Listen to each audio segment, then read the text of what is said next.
बिस्मिल्लाहिर्रहमानिर्रहीम। जन्नत और दोज़ख।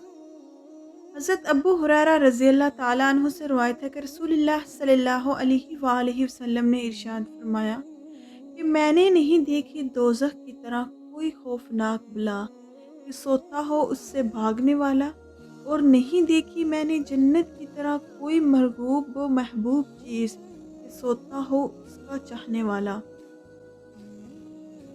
अन अबी हुरैरता क़ाल क़ाल रसूलुल्लाह सल्लल्लाहु अलैहि वसल्लम मा रअयतु मिस्लन नारि नाम हारिबुहा वला मिस्लल जन्नति नाम तालिबुहा। हज़रत अबू हुरैरा रज़ी अल्लाह ताला अन्हु ने फरमाया कि रसूलुल्लाह सल्लल्लाहु अलैहि वसल्लम ने इरशाद फरमाया कि मैंने जन्नत की तरह कोई खौफनाक बला नहीं देखी, और जन्नत की तरह कोई मरगूब व महबूब चीज़ नहीं देखी कि उसको चाहने वाला सो रहा हो।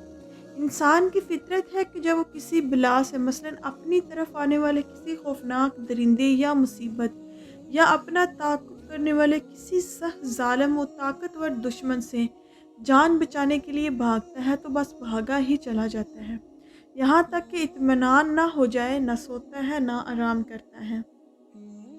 इसी तरह जब किसी इंतहाई महबूब व मरगूब चीज़ हासिल करने के लिए तगो-दो करता है, तो इस राह में ना तो सोता है ना चैन से बैठता है।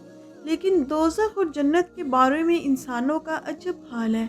दोज़ख से बढ़कर कोई खौफनाक बला नहीं, मगर जिनको इससे बचने के लिए भागना चाहिए वो गफलत की नींद सोते हैं, और जन्नत जिसके हासिल करने के लिए दिलो जान से जद्दोजहद करना चाहिए, इसके चाहने वाले भी सो रहे हैं। अल्लाहुल अज़ीम। वीडियो अच्छी लगी हो तो लाइक शेयर सब्सक्राइब कीजिए। फ़ी अमानिल्लाह।